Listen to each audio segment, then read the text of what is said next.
नमस्कार साथियों, हिसार पल पल न्यूज़ में आपका स्वागत है। इस वक्त हमारे साथ मौजूद है भाजपा नेत्री श्रीमती सोनाली फोगाट जी, जो कि आज मंडी आदमपुर के दौरे पे आई हुई है। तो आइए जानते हैं कुछ मंडी आदमपुर के जो मुद्दे हैं उन पे उनसे बात करेंगे। नमस्कार मैम। नमस्कार मैम, सबसे पहले तो सरकार ने जो पहले शनिवार और रविवार को लॉकडाउन की गाइडलाइन जारी की थी, उसके बाद में अब कल नई गाइडलाइन जारी हुई है। उसके दौरान आज सोमवार और मंगलवार को लॉकडाउन रहेगा। उस पर आपका क्या विचार है? क्योंकि मैम लॉकडाउन पीछे काफ़ी रहा है, जैसे दुकानदार है काफ़ी परेशान है, तो उनको इनकम अब भी नहीं है। और अब तो जैसे कि अगर 8 दिन तो ये हो गए और शनिवार और रविवार के दिन भी वर्किंग डे कुछ खास नहीं होता है, तो लगभग मतलब जैसे 8 से 16 से 17 दिन हो गए, यानी कि 15 दिन से ऊपर 1 महीने वाले दिन से दुकानें बंद रहेगी। उस पर आपका क्या विचार है?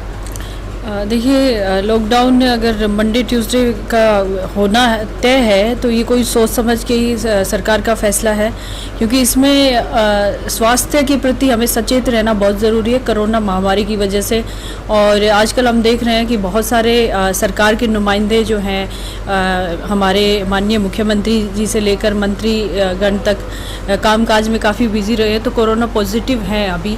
तो ये सब चीज़ें ध्यान में रखते हुए और हमें इस पर नियंत्रण पाने के लिए अगर मंडे ट्यूसडे का लॉकडाउन करना भी पड़ रहा है तो इसमें कोई परेशानी की बात नहीं होनी चाहिए मेरे ख्याल से। ठीक है मैम। आगे मैम, जैसे भी सदलपुर गांव है आदमपुर में, तो उसमें कल एक बिजली बोर्ड बनना मंजूर हुआ है। तो उसमें जो आदमपुर के विधायक है वो भी पिछले काफ़ी समय से उस पर प्रयास कर रहे हैं, और जो डॉक्टर सुभाष चंद्रा है उनके समर्थक भी कह रहे हैं उनका योगदान है, और जो आपके समर्थक है वो कह रहे हैं भी आपका भी योगदान। तो इस पर आपका कितना योगदान मानते हैं? बिल्कुल। देखिए, जब माननीय बिजली मंत्री जी पहली बार दौरा था उनका, हल्के में किसी के यहाँ लंच का कार्यक्रम भी रखा हुआ था, तो उस दिन ही हमारे जो जिला पार्षद हैं हंसराज जाजूदा जी पूरा फाइल लेके आए थे इसके लिए। और उस समय हम सब लोगों ने ये तय भी किया था और बातचीत मंत्री जी से करी थी, गांव वालों के कहने से भी। तो मंत्री जी ने हाँ करी थी उसी दिन कि हम जल्द से जल्द इसको करवाएंगे। और योगदान चाहे विधायक जी का है, जय माननीय सांसद महोदय हमारे सुभाष चंद्रा जी का है, तो सब लोग ही अपना प्रयास जारी रखते हैं। और ये तो आम लोगों के समस्या का हल करवाने की बात है, इसमें सब लोगों का योगदान होना भी चाहिए। विधायक भी अपनी जिम्मेदारी समझे तो बहुत अच्छी बात है, अगर उनका भी अगर इसमें योगदान रहा है तो बहुत अच्छी बात है। और मैं तो देखिए बीजेपी की कार्यकर्ता हूँ और बीजेपी की आज सरकार है, तो उसमें हम लोग अगर प्रयास कर पाते हैं और हमारा कर्तव्य भी बनता है और हम लोग करते भी हैं। और मैम, एक मंडी आदमपुर में रेलवे स्टेशन है, उसके पीछे जो गली है लगभग 1.5-2 महीने से बंद पड़ी, उसका आपने दौरा भी किया था, उसका कब तक कार्य शुरू हो जाएगा? क्योंकि लोगों को उसकी वजह से परेशानी होती है। उसमें गली में काफ़ी घर भी है और पीछे से 1-2 दुकानें भी है, तो सारी गली बंद है। देखिए, उसके लिए 40 लाख रुपए की मंजूरी पहले से मिल गई है। और दूसरा, उन्होंने जो रेलवे कॉलोनी में मंजूरी की जो बात कही थी, संजय सोनी जी के माध्यम से ये बातचीत हुई थी, मैं उन लोगों से मिलने भी गई थी। और वहाँ पे सब गांव जो मोहल्ला वासी जब इकट्ठा थे तो उन्होंने एक ही मदद मेरे से मांगी थी कि मैं रेलवे मंत्रालय में जाके ये बात स्पष्ट करूँ उनको कि जब तक आप इसका सही दिशा निर्देश नहीं देंगे, मंजूरी नहीं देंगे, तब तक ये काम हो नहीं पाएगा।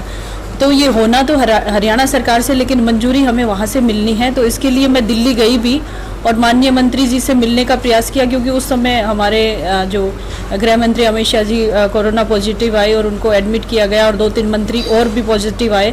तो पीयूष गोयल जी से तो मुलाकात नहीं हो पाई, लेकिन उनके सहायक से अमित शाह जी से मेरी मुलाकात हुई और मेरी बातचीत हुई, तो उन्होंने जल्द ही इसको करवाने का मुझे आश्वासन दिया है। और मुझे उम्मीद है कि ये 10 से 12 दिन के अंदर अंदर इसका काम शुरू हो जाएगा।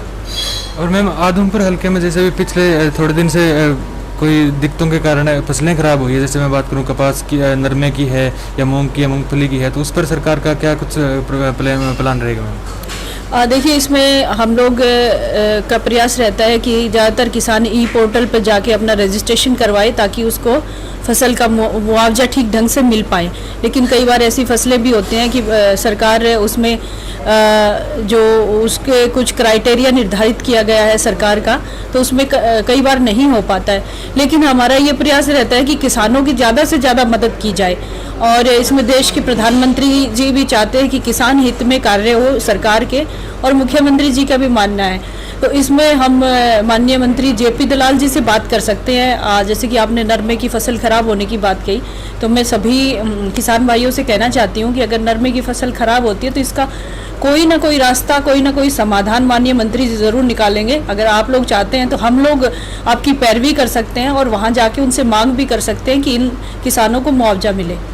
ठीक है, थैंक यू मैम। ये थे भाजपा नेत्री श्रीमती सोनाली फोगाट जी, जो आज मंडी आदमपुर में उन्हें कार्यकर्ताओं से मिलने आए हुए थे। और जैसे कि आपने देखा कि हमने इनसे बात की, जो मंडी आदमपुर के अलग अलग मुद्दे हैं, चाहे वो जो बिजली बोर्ड का मामला था जिसपे सभी का कहना था कि कार्य किसने करवाया है, तो इनका कहना है कि इस पर कार्य चाहे किसी की मदद से हो, परंतु ये कार्य है जनहित में हुआ, जनता के हित में हुआ, जिससे सभी को लाभ मिलेगा। और साथ में इनसे जो मंडी आदमपुर की मेन समस्या है, जैसे सीवरेज लाइन है जो रेलवे स्टेशन के पीछे वाली गली में बंद है, उसको लेकर भी चर्चा की, तो इनका कहना है कि जल्द से जल्द उस समस्या का समाधान किया जाएगा। और जो नरमे की फसल है उसकी भी, उसके मुआवजे की भी पैरवी करेंगे। जय हिंद, धन्यवाद।